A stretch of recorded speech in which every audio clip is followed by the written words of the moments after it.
배용실의 이도진입니다. 오늘 제가 말씀드릴 내용은 EHD 컨트롤을 이용한 마이크로 플루이드, 특히 마이크로 드랍의 믹싱과 이송에 관한 내용입니다.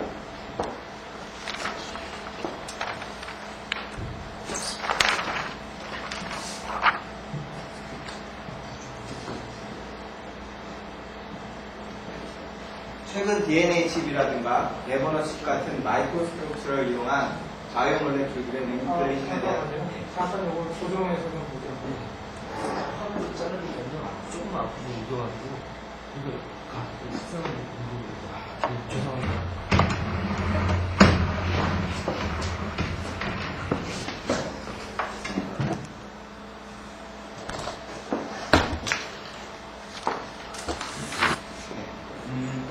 그러한 연구들이 수행되고 있는데요. 지금 보시는 거는 이제 알렉트로포레시스를 이용해서 DNA 몰레큘을 세퍼레이션하는 장치를 보고 계십니다. 보통 이런 스트랜드 상태의 DNA를 적당한 솔벤트 속에 넣게 되면 이런 글로브 상태의 DNA가 되는데요.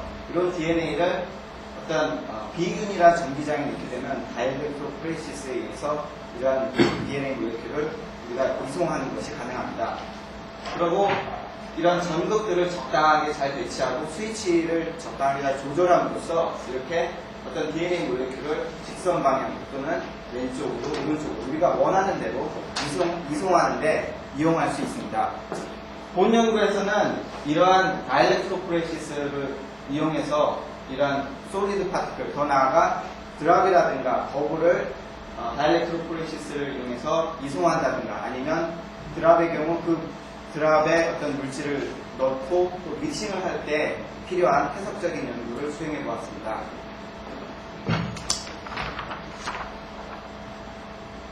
기본적인 시스템에 대해 설명드리겠습니다. 일단 싱글 다이렉트릭 드랍을 생각합니다. 물론 드랍이 아닌 버블이나 솔리드 파티클도 가능합니다. 그리고 그러한 파티클이 어떤 임의의 다이렉트릭 미디엄 안에 있다고 생각을 하고 우리가 임의의 전기장을 가게 됩니다. 구의 중심에, 파티클의 중심에 우리의 좌표를 두고요. 그리고 플로우 영역은 마이크로 스트럭처를 다루고 있기 때문에 우리가 스톡스 플로우 영역을 가정했고 덴시티 차이는 고려하지 않았고요. 그리고 차지가 미디엄 내에는 차지가 없다고 가정했습니다. 우리가 다이렉트로포레시스를 쓰기 때문에요. 그리고 드랍의 모양, 쉐입 체인지는 고려하지 않았습니다.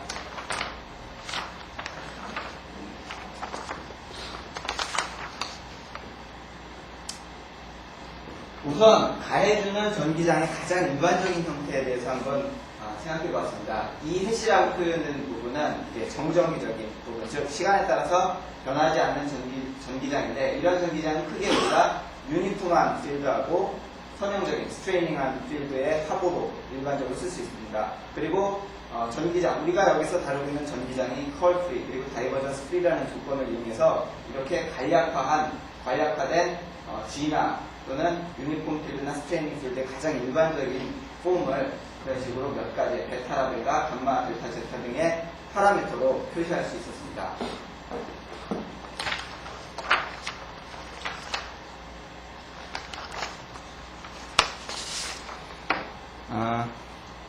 다이렉트로포레시스에서 가장 중요한 부분은 전기장의 유니폼한 필드가 아닌 스트레이닝 필드, 즉 기울기가 가장 중요한 팩터인데요. 그래서 특히 일반적으로 우리가 일반적인 선형 전기장에서 생각할 수 있는 가장 대표적인 비균형 전기장은 이런 축대칭형의 엑스시메트릭한 스트레이닝 필드하고 이런 하이퍼볼릭 형태의 스트레이닝 필드가 가장 대표적인 형태가 됩니다.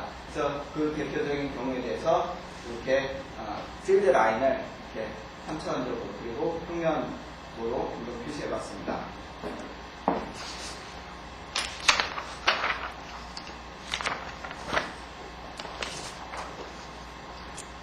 우선 먼저 앞서 설명드렸듯이 다이렉트로포레시스를 이용한 파티클의 이송에 대한 해석적인 결과에 대해서 설명드리겠습니다.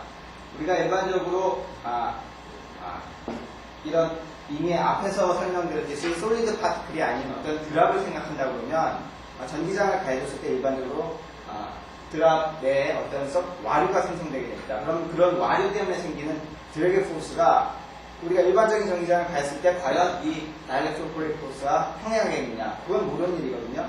하지만 해석적인 결과 해를 구해본 결과 두 포스가 항상 임의의 전기장 하에서 평행하다는 것을 알아낼 수 있었습니다. 그리고 이러한 크게 또한 이게 트랜슬레이션이 되면 트랜슬레이션 때문에 생긴 드래그 포스가 있고, 그래서 이 세 가지 포스의 밸런스를 이용함으로써 우리가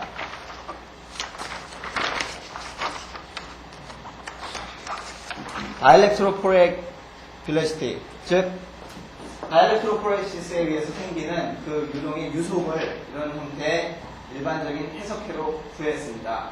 이 해석회는 대상 파티클이 솔리드건 아니면 버블이건 아니면 리퀴드 드랍이건에 상관없이 어느 경우에나 쓸 수 있는, 그리고 임의의 우리가 선형적으로 가정할 수 있는 임의의 모든 전기장에 대해서 사용할 수 있는 그런 식이 되겠습니다.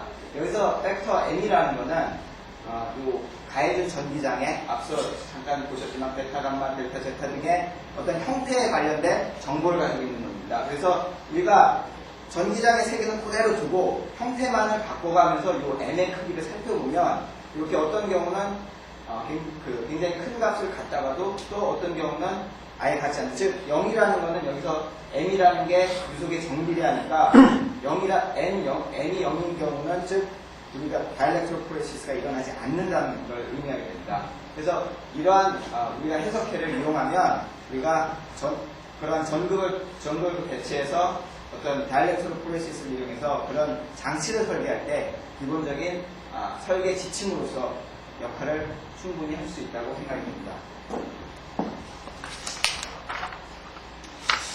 다음으로는 제가 드랍에 대한 내용을 좀 설명드리겠습니다. 크게 우리가 한 4가지 정도의 전기장 하에서 드랍, 제가 앞서 말씀드렸듯이 전기장을 걸면 드랍에 와류가 생기는데요. 그 와류가 생기는 가장 근본적인 원인은 바로 표면에 있습니다. 그래서 우선 이런 전기장 하에서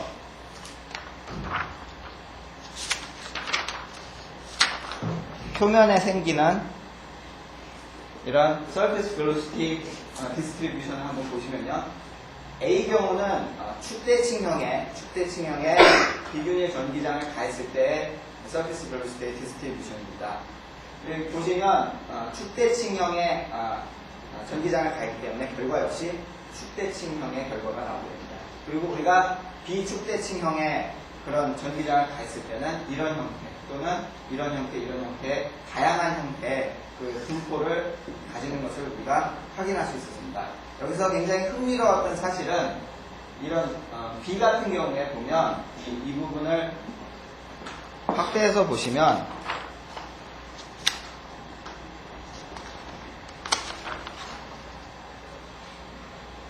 이렇게 서피스 주변에 볼텍스가 생기는 것을 우리가 확인할 수 있었습니다. 그래서 그리고 이런 볼텍스는 이후에 설명드리는 어떤 이 드랍 내부 파티클의 트라젝토리가 이미 어떤 적당한 비균일 전기장 하에서 쾌적한 모션을 보이는데 굉장히 결정적인 역할을 하게 됩니다.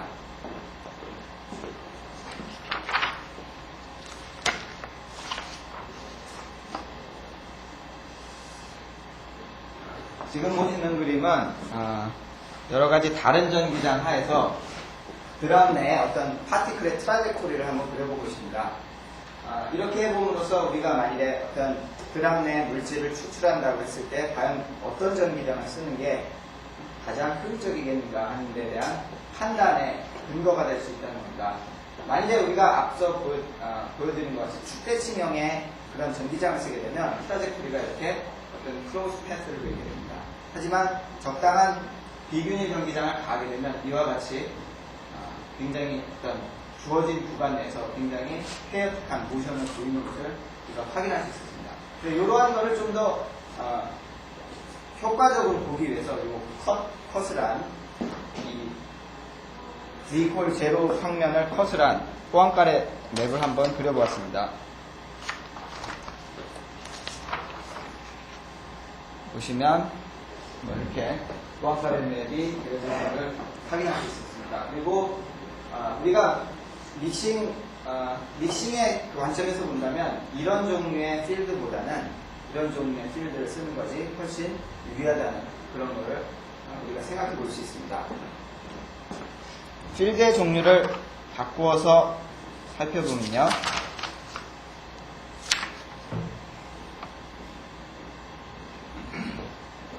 재밌는 거는 이렇게 이런 영역들이 가다가 어떤 때는 이렇게 아일랜드들이 또 생성이 되고요.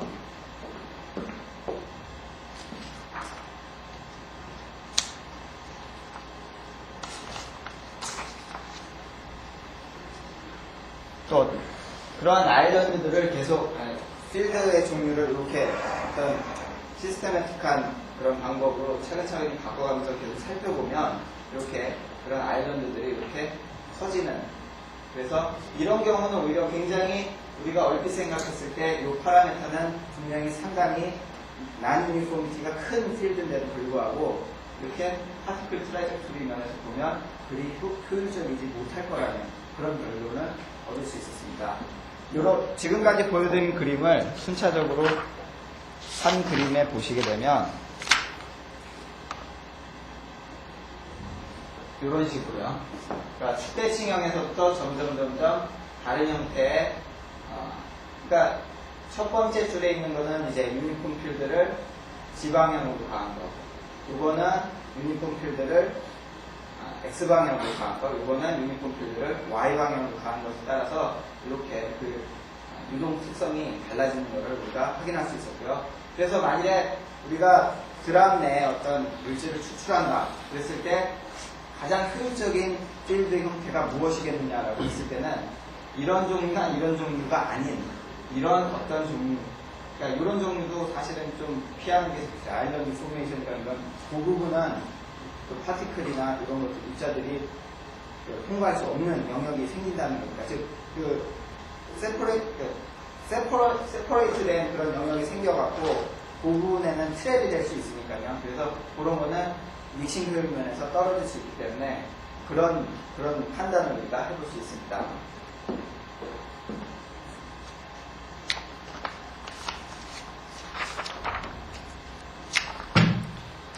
앞서 보신 거는 사실은 어떤 우리가 전극 같은 거를 설계한다거나 할 때 대부분은 이제 시메트릭한 그런 전극을 설계하기가 쉽고 우리가 이론적으로 생각할 수 있는 것도 그런 시메트릭한 형태가 대부분입니다. 하지만 시메트릭하지 않은, 그러니까 아예 진짜로 시메트릭하지 않으니까 앞서 보여드린 여러 그림 중에 X 시메트릭이 있고 그냥 시메트릭이 있고 이건 아예 시메트릭하지 않은 그런 형태의 전기장을 가했을 때는 앞서 보신 거는 이제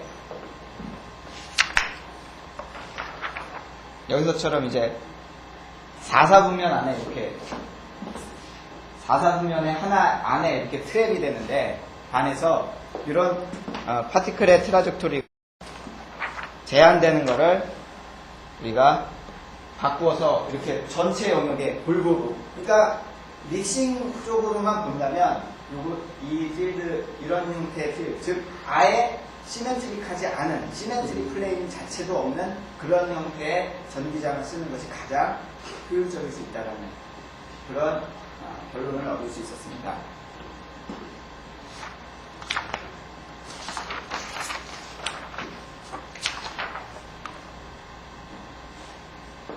결론입니다.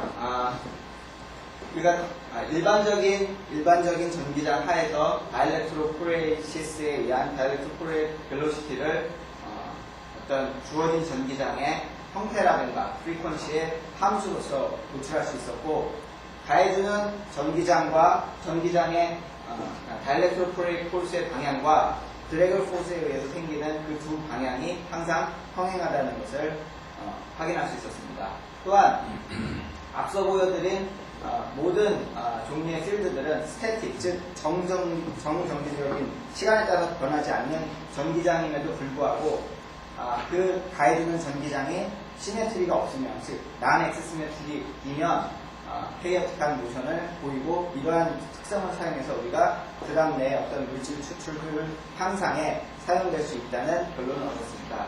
하지만 지금까지의 모든 어떤 미싱 효율에 관한 연구는 어디까지나 정성적인 것이었기 때문에 앞으로 정량적인 이런 분석을 시도함으로써 이런 종류의 연구에 마무리를 짓고자 합니다. 예.